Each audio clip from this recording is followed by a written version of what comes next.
Alright, so now I'm going to explain the quadratic formula from algebra and why it is true. One thing is in algebra, of course, we've seen equations.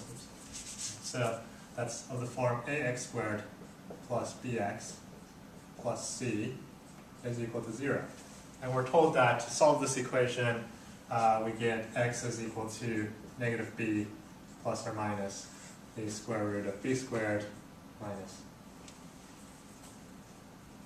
4 times a times c divided by 2 times a. So why is this actually true? Is it that some brilliant person just came up with this formula and then it just worked? Or is there a systematic way of attaining this kind of complex formula from this simple expression? And the answer is there is. There's a simple way to obtain it. So how do we actually do that? Well, first thing is mathematicians like simplicity. And first thing is, let's try to make the coefficient of x squared 1. So how do we do that? Well, we just divide out everything by a. So we do ax squared divided by a is going to give us x squared. Now bx divided by a is going to give us b over a times x. So essentially here we're going to divide both sides by a, and then it's going to give us this. It's going to give us also a valid equation, but it's going to be changed a bit. And then c divided by a is going to be c over a, and 0 divided by a is just going to be 0, right? So this is going to be an equivalent equation to this, assuming that a is not 0, right? So a is some positive number greater than 0. Then we can divide it by a and get an equivalent equation, and we can try to solve for x in this equation. So now, we have b over a and c over a. Let's just simplify this and call this thing b prime. Let's call this quantity c prime. Okay. So now instead of having this one with 3 coefficients, we now have this equation that says x squared plus b prime x plus c prime is equal to 0. So now we just have 2 variables.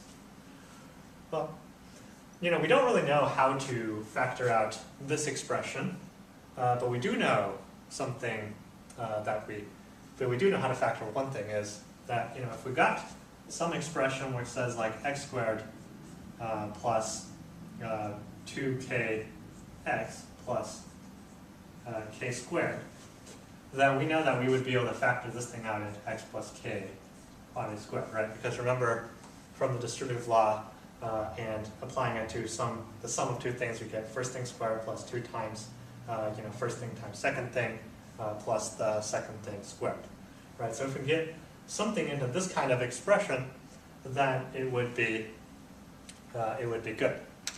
Well, how do we actually do that? Well, first thing is, so here we need a 2, right? But this is b prime. So let's just define that b prime is going to be 2 times k. Okay? So then let's substitute this in. Then we get x squared plus 2k times x plus c prime is equal to 0. And as you recall from the formula, we also need to get k squared, right? Well, that's fine. Let's just add in k squared and then subtract it again. So you think, well, it's kind of useless, but it'll make sense later. So we do 2k times x plus k squared, and then minus k squared. So it's the same thing as just adding 0, but it's useful to actually write it like this. Plus c prime is going to be equal to 0. So, originally we sort of had these 2 grouped together, but because it is addition, so this is really the same thing as k squared plus negative k squared, right? So we could have added these 2 things first, but because it's addition, we can add in any order, and it should not affect the result. So instead of adding these 2 things first, let's add this whole thing first. And this whole thing we just described is going to be equal to x plus k whole thing squared, right? Because first thing squared plus 2 times first thing times second thing, and switched around, and then plus the last thing squared, and then plus negative k squared plus c prime is going to be equal to 0. Well, let's just group these 2 together and then move it to that side.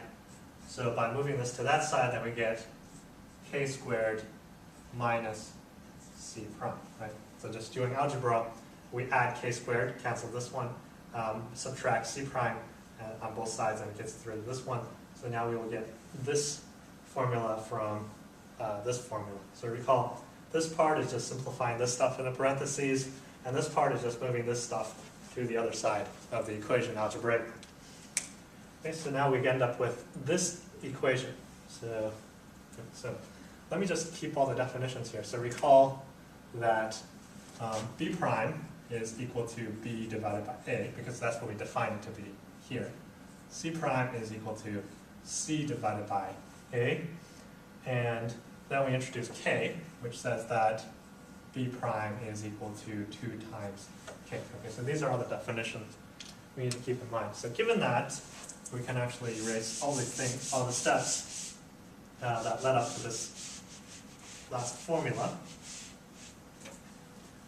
Okay, so let me just repeat it here. So x plus k, whole thing squared, is equal to k squared minus c prime. Okay, so we get k squared. Okay, so now we can actually do the square root of both sides. So we want to solve for x, right? So it's not just going to be the square root because there's a positive solution and a negative solution. So what this says is that x plus k is going to be equal to plus or minus the square root of k squared minus c prime. Right, so just solving for this, it means that we need to do the positive root and the negative root of this side to get x plus k. And then, x is just going to move k to the other side by subtracting by k, so we get negative k plus or minus the square root of k squared minus c prime. And this is actually the solution for the quadratic equation. And this is the quadratic formula, except it's not familiar because we kind of made all these substitutions, so it's now in terms of k and c prime instead of a, b, and c. So let's just plug everything back in and see what it turns into. Okay. So b prime is 2 times k, so that means that k is just going to be b prime divided by 2, so divide by 2 to the other side. But now b prime is b divided by a, so substituting that in, we get b divided by 2a is going to be equal to k. So k is going to be equal to b divided by 2a. Similarly, c prime is equal to c divided by a. So we already know that, and we can plug it in. So now what do is, okay, let's just substitute it in. It says negative k. So k was b over 2a. So negative k is the same thing as b divided by 2 times a. And then we plus or minus the square root. And again, k was b divided by 2a. So let's substitute that in.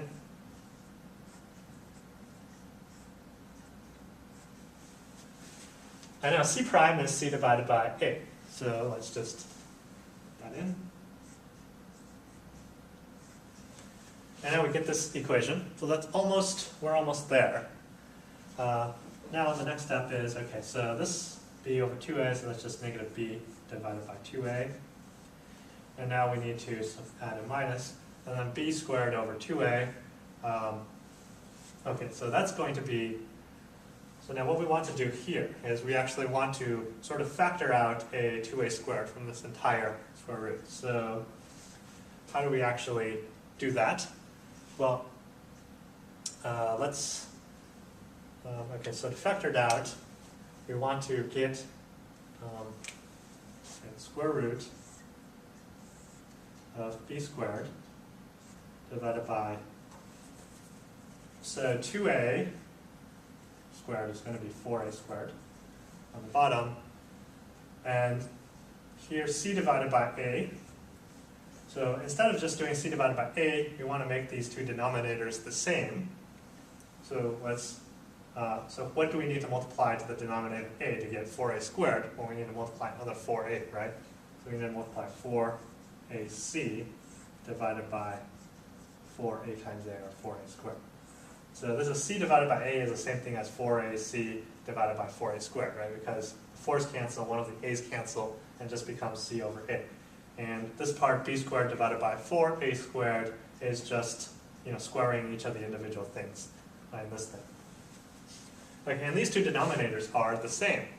So that means that we can combine the numerators together with the same denominator, and this one gets negative b divided by 2a plus or minus square root the whole thing, b squared minus 4ac divided by 4a squared. But the square root of something divided by something is the same thing as the square root of the numerator divided by the square root of the denominator. And then the reason for that is because all the exponents, like squaring it and stuff, you can sort of distribute it into the multiplication, and the square root you can also distribute it across multiplication and division. And so we get the square root of the top thing, as negative b divided by 2a plus or minus, we get the square root of the top thing, which is b squared minus 4ac.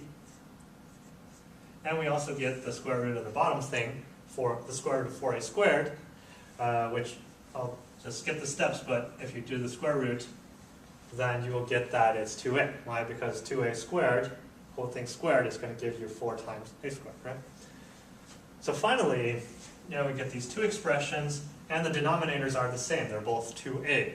So we can also combine these two numerators together with a common denominator. And finally, and of course here it says negative b divided by 2a, but that's the same thing as just negative b divided by 2a, right? It's like negative of something divided by something is just negative something divided by that. You can think about why that's true with some examples.